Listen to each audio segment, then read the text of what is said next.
Hari ini kita akan membahas buku yang sangat berpengaruh, yaitu adalah The 7 Habits of Highly Effective People oleh Stephen R. Covey.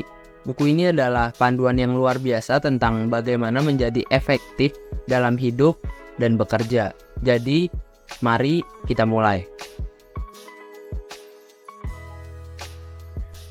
Sang penulis menguraikan konsep penting tentang waktu dan fokus. Ia menyarankan kita untuk memprioritaskan tugas berdasarkan tingkat pentingnya, bukan hanya berdasarkan urgensinya. Ini membantu kita menghindari terjebak dalam reaktivitas dan fokus pada aktivitas yang sesuai dengan visi jangka panjang kita. Ada beberapa poin penting di bagian satu ini tentang mulailah dengan yang terpenting. Yang pertama, tugas yang penting dan mendesak. Ini adalah tugas-tugas yang memerlukan tindakan secara segera dan juga penting dalam mencapai tujuan jangka panjang kita. Contohnya adalah penyelesaian deadline project mendesak. Tugas ini harus ditangani dengan segera. 2. Tugas yang penting tetapi tidak mendesak. Ini adalah fokus utama dari prinsip mulailah dengan yang terpenting. Tugas dalam kuadran ini mungkin tidak memiliki deadline mendesak, tetapi mereka sangat penting dalam mencapai visi jangka panjang kita. Ini mencakup hal-hal seperti perencanaan jangka panjang, pembangunan keterampilan, dan perawatan kesehatan.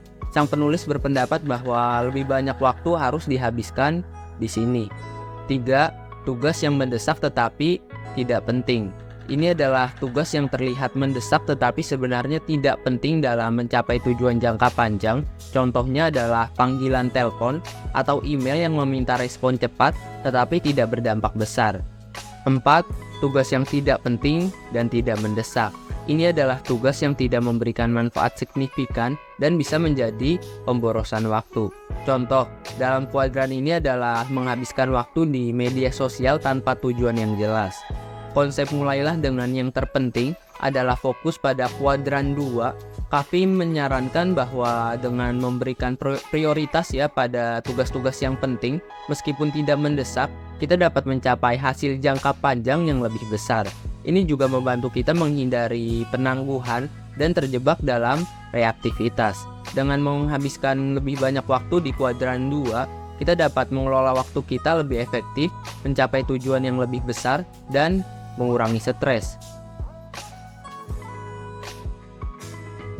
Konsep win-win adalah tentang mencari solusi yang menguntungkan ke semua pihak dalam interaksi kita. Sang penulis mengajarkan bahwa kita harus berusaha menciptakan situasi yang adil dan saling menguntungkan daripada hanya berfokus pada kemenangan sendiri. Ada beberapa poin penting di bagian kedua ini tentang terapkan strategi win-win. Yang pertama, kesadaran keuntungan bersama.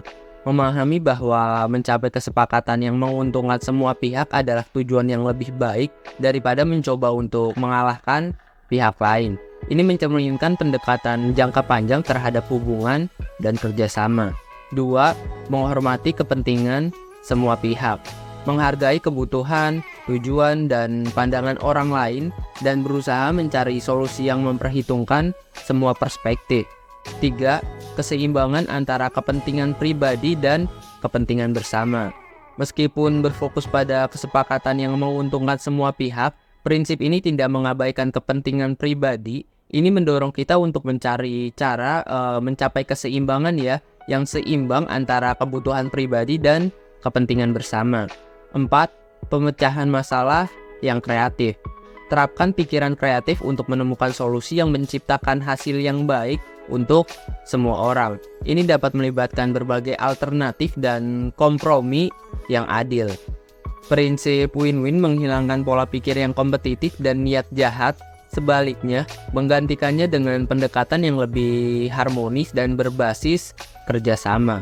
Hal ini tidak hanya berlaku dalam bisnis, tetapi juga dalam berinteraksi dengan teman, keluarga, dan rekan kerja. Dengan menerapkan prinsip ini, kita dapat menciptakan hubungan yang lebih positif dan produktif dalam berbagai aspek kehidupan.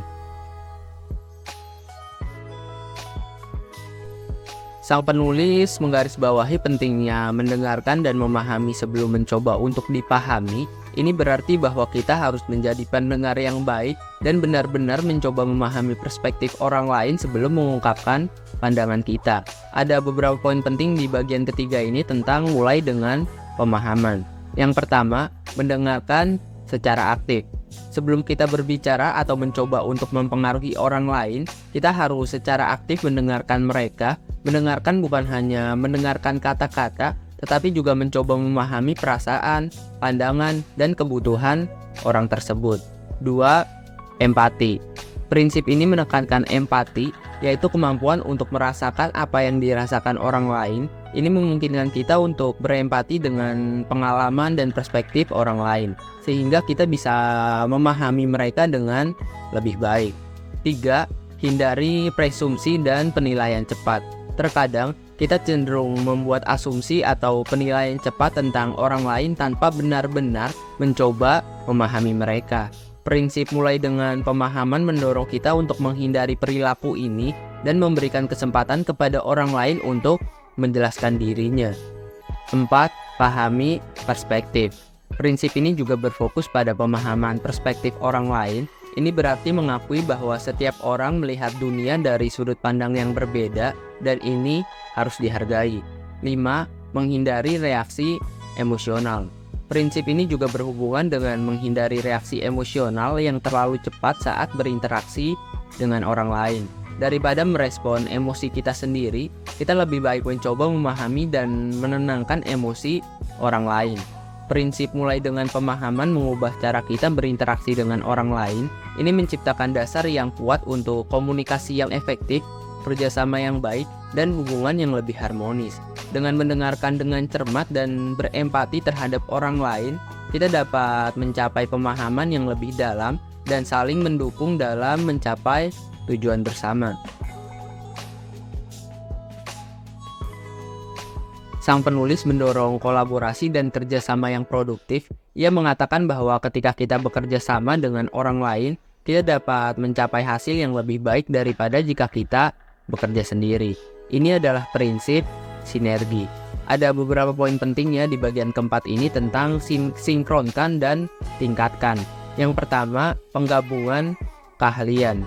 Sang penulis mendorong kita untuk bekerja sama dengan orang lain dan membangun tim dengan memadukan beragam keahlian dan bakat. Ini berarti mengakui bahwa setiap orang memiliki kontribusi unik yang dapat diberikan. 2. Menghargai perbedaan. Prinsip ini berhubungan dengan menghargai perbedaan. Alih-alih menghindari atau mengabaikan perbedaan, kita diundang untuk memahami dan memanfaatkannya. Dalam kerjasama yang efektif, perbedaan bisa menjadi aset yang sangat berharga. 3. Penciptaan solusi bersama. Prinsip sinkronkan dan tingkatkan bertujuan untuk mencapai solusi yang lebih baik melalui kolaborasi. Dalam situasi yang memerlukan keputusan atau solusi, orang-orang yang berkolaborasi akan menciptakan solusi yang lebih baik daripada jika mereka bekerja sendiri. 4. Komunikasi terbuka. Dalam konteks kerjasama dan kolaborasi, komunikasi yang terbuka dan jujur sangat penting. Memahami perbedaan pendapat dan berbicara terus terang akan membantu mencapai kesepakatan yang lebih baik. 5. Kerja tim yang efektif. Menciptakan tim yang efektif ini berarti membangun hubungan yang kuat di antara anggota tim dan memastikan bahwa setiap orang merasa memiliki peran yang penting. Prinsip sinkronkan dan tingkatkan adalah dasar dari kolaborasi yang sukses. Dengan berkolaborasi dan menghargai perbedaan, kita dapat mencapai hasil yang lebih baik daripada yang mungkin dicapai secara individu. Jadi, itulah poin-poin inti dari The 7 Habits of Highly Effective People oleh Stephen R. Covey. Buku ini telah membantu jutaan orang untuk mencapai efektif lebih besar dalam berbagai aspek kehidupan mereka. Mari terapkan prinsip-prinsip ini dalam hidup kita dan lihatlah perubahan yang luar biasa yang akan terjadi. Oh iya, jika kalian ingin membaca buku ini lebih lanjut dan ingin mempelajari buku ini, kalian bisa klik untuk link pembeliannya di kolom deskripsi. Karena untuk link pembeliannya sudah saya cantumkan linknya di sana. Kalian tinggal beli aja bukunya yang berupa ebook ataupun buku fisik. Oh iya, ada beberapa kata terakhir nih dari sang penulis untuk kita, itu adalah sebagian masa depan kamu tergantung pada dengan siapa kamu bergaul. Saya Ahmad NH, terima kasih.